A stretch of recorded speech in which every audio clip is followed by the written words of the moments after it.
Update. Boyfriend says my cooking proves I'm not a gold digger. Original post. I, 29 female, have been with my boyfriend, 35 male, for 4 months. He is a lawyer and has a very stressful job. To give some backstory, things were amazing in the beginning. He took me to fancy restaurants, cooked dinners by candlelight, and I could tell he was very nervous about making a good impression. He would kiss me from head to toe and tell me that I'm perfect, his princess, etc., etc. It was honestly a bit much. Over time, he became more short-tempered and needed my attention a lot more. I slowly began cooking while he was too busy working to help. Then he could only have sex for 45 minutes before going back to work. One night, I joked that he could only have sex if he worked for it, and he became greatly upset and told me I had crossed a major boundary. Things started to get a little weird. He told me he doesn't usually date women who work in marketing, but it seemed he made an exception for me. Then, sometimes he would power call me if I didn't answer right away, 4 to 5 times in a row. He started becoming a bit jealous. For example, I mentioned that Zach Galifianakis is funny, and my boyfriend's face turned completely dark. I had a friend paint me nude, and my boyfriend said, "I don't know how I feel about someone seeing my woman naked."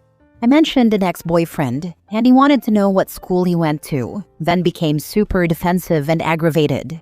Sometimes at night, I turn my phone on airplane mode, and my boyfriend explained that it makes him feel disconnected and unsafe, and asked if I could please check in and check out before doing so. From my understanding, I thought we were dating, until one day he started talking about partnerships and his needs, etc., etc. Finally, he stated that he is paranoid about gold diggers. He said that because he has a high-income job, he doesn't want women who only request fancy restaurants. He said it's good that I cook for him because it proves that I'm not a gold digger and that I'm not like those other women. The thing is, I don't want to always cook, but now I feel kind of guilted about it. He's become a bit weird about communication, and he will literally say, "Okay, I expect to hear from you by 6 p.m. He said he needs our partnership to be organized and predictable. He needs to know I will respond within a certain time frame, and if I can't do that, it won't work. I just found these exchanges really bizarre." Now for the top advice before reading the update. Yep, 4 months is about how long it takes for the mask to slip. Congrats, you've met the real him. It only gets worse from here. Honestly, I'm getting major power-hungry and obsessive vibes from him. He will try to escalate things to see how far he can push your boundaries. It's called a test. Tell him no to anything and watch his reaction. Controlling men think boundaries are an assault on them. He will retaliate against any attempt to assert your needs and set healthy boundaries. I took about 48 hours to myself, saying I wasn't feeling well and needed a bit of space. He said, "Take all the time you need." But then when he did talk, he said how unsafe and angry he felt, and that hopefully in time I could win his trust again. Oh my god, the part about him being jealous of Zach Galifianakis is literally killing me. I don't know why this is so funny to me, LMAO. I try to focus on all the other obvious red flags, but I just can't. If my man got mad and acted like I stole his manhood because I laughed when Alan from The Hangover said, "It's not a purse, it's a satchel," I would get right up and leave. I would be done. No more. OP, break it off. Think about a month from now when you're watching Magic Mike and laugh at Channing Tatum, and he burns the whole freaking house down. Yeah, I lost it as well. Old Zach the Heartbreaker. Who would have thought? Your whole post is one giant red flag. He love-bombed you in the beginning, and now you're seeing the real him. Absolutely this. Your post has almost every sign of an abusive relationship's evolution. Right now, you're the lobster in a pot of water, and he's the chef. Slowly, ever so slowly, turning up the heat. Slowly enough that you don't really notice until it's too late and you're boiling. Throw your lobster claws out of that pot and scurry away before you reach the boiling point. All metaphors aside, it's only a matter of time before he starts isolating you from your friends and family and controlling even more of your life than he already is. He's showing you who he actually is, and unfortunately, it's not the guy from the very beginning. Please leave him. Now for the update a month later. Holy turd balls, mother of pearl. What the heck was that relationship? We broke up shortly after I posted in that forum. By the end, things had become so bad that even I, insecure and needy, didn't have the patience anymore. He needed me to comply with all his rules, listen to his work problems, talk him through his anxiety attacks, and cater to him sexually. It was too much. When we broke up, he told me how devastated he was and how important I was to him. He manipulated me by saying we can only be friends and that we should meet just to test the waters. It was the most confusing time of my life. He started creating weird communication rules after the breakup, saying things like, "I need space. I cannot talk now. Contact me in 2 weeks," because he needed to heal. But then he would call me and tell me all about his work problems, how he got a raise, etc., etc. Then he would flip to the other side and angrily tell me, "I never want to be in a relationship with you again. I want to see other people. We are over forever." You know what happened? I woke up. I realized that this man has serious issues that have absolutely nothing to do with me. I can honestly say it felt like being sucked into a freaking vortex, and we only dated seriously for 7 weeks. Exhausting. But all of your comments truly helped me. You all have no idea how many times I read them, pretty much every day. So thank you. I'm moving on and feeling strong. Good for you for waking up. Next time he calls, answer and tell him that under no circumstances is he to contact you for any reason. Then block him everywhere. I doubt I will hear from him again. He's done with me forever, and nothing will change that. Oh, he'll be back. I recommend resisting the urge to ask him something like, "Didn't you say we were over forever and nothing would change that?" Because breakups are when men like this kill their exes. Just don't respond. Google extinction burst now so you know what to expect, because that's what he'll do when he can't get a reaction out of you. The longer you wait before responding, the longer he'll bombard you next time. This time will be the shortest amount of time before he stops. Don't read or listen to anything he says. If you catch a glimpse and want to respond, immediately distract yourself with something else until you forget about it. That may take a while.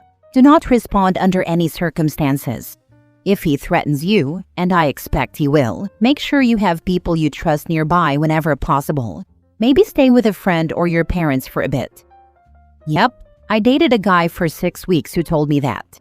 He stalked me for 5 goddamn years, even while he was married. I was about to say, this is the exact type of guy who turns into a horrible stalker because they desperately crave control, and being dumped pushes them over the edge. Every single man I've dated, with only one exception, contacted me multiple times after we were over. It didn't matter if I was the dumper or if he was. Guys always want to come back. At first, I'd always write back, "No thanks." But then I realized that just encourages them, so I learned to ignore them. Next story. Husband told me it's his house and that I live at his mercy, and I don't know what to do. Yesterday, my husband, 29 male, and I, 28 female, had an argument during which he said something that completely shattered me. He told me that it's his house, that I live there at his mercy, and that I have no right to tell him what to do.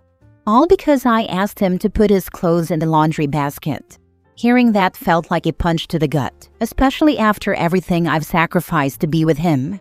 I gave up my career, left my family and friends, and moved to a foreign country I knew nothing about. And now I'm here without any real support system. He earns a very high salary, and although I also work remotely, I make much less and can't contribute financially in the same way. Since the argument, I've been extremely stressed, so much so that I've been physically sick and throwing up. For the first time, I truly regret the choices I made. He has been apologizing repeatedly, especially after seeing how badly this has affected me, and says he was overwhelmed at work and unfairly took it out on me.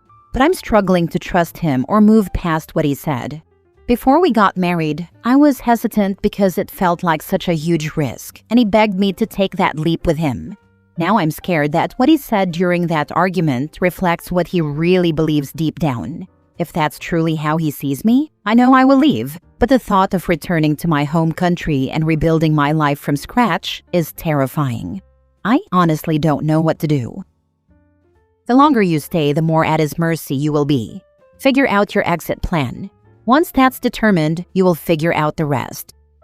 200% this. Time to raise some FU money. So when you need to finally tell him that to his face, you can move with feline grace and walk out the door, landing on your feet. He doesn't value you or your contribution to his life, or he would not have said that in that way. Also, this is a wildly disproportionate response to being asked to do a simple task he should do anyway. Right? Like, what the heck? Who says that to the person they're supposed to love more than anyone else on earth over some freaking socks?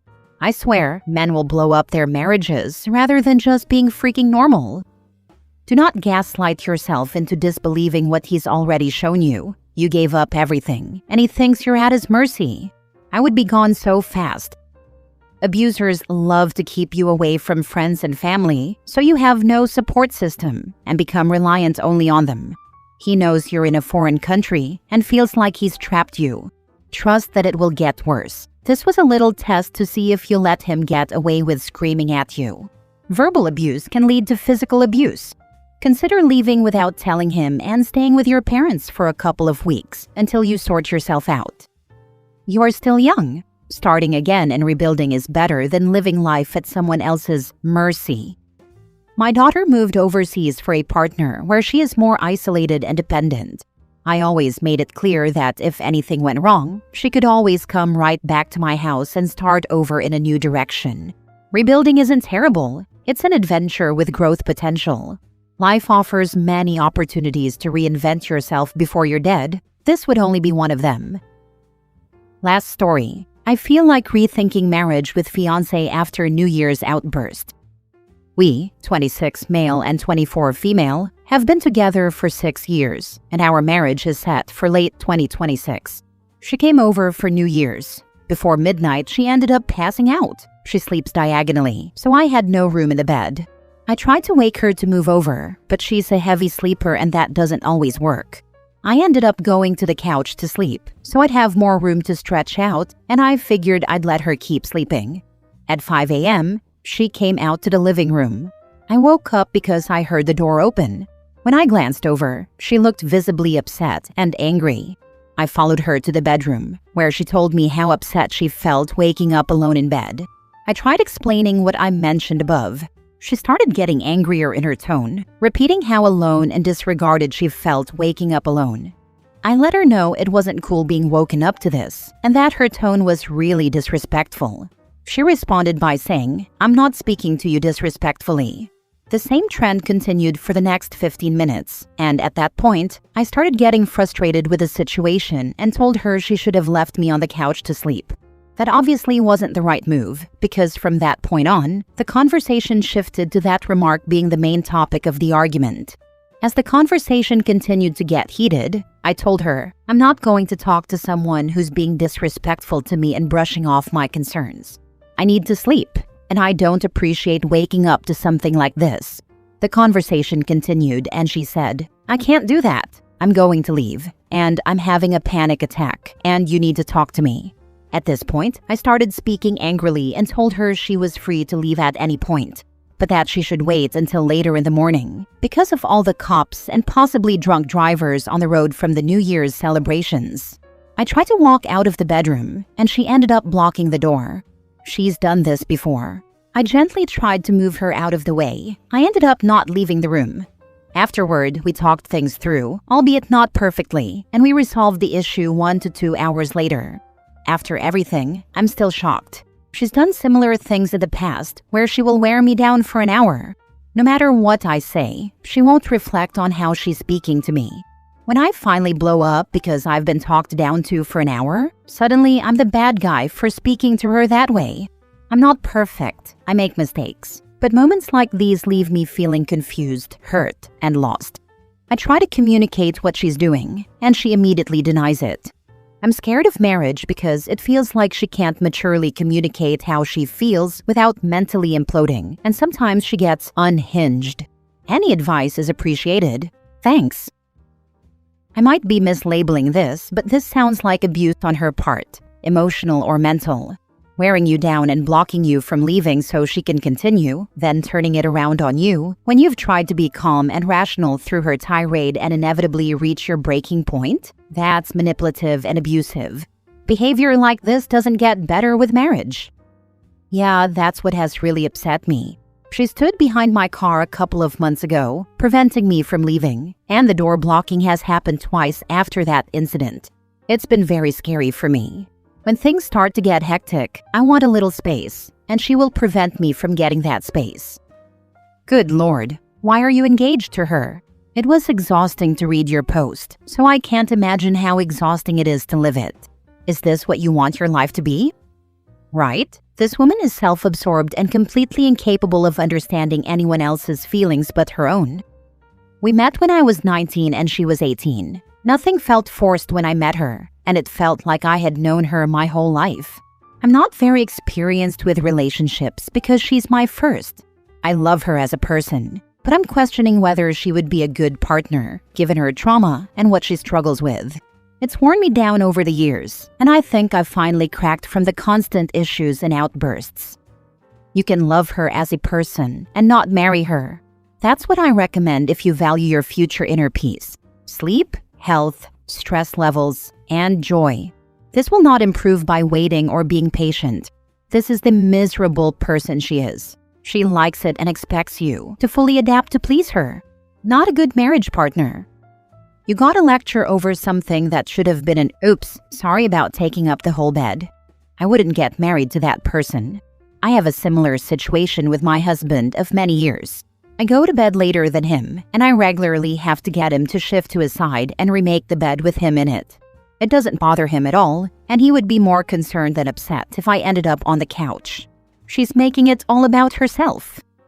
Yeah. I told her all she had to do was come out and give me a kiss or something, tell me to come to bed with her, and that would be it. I didn't understand why it had to turn into what it turned into.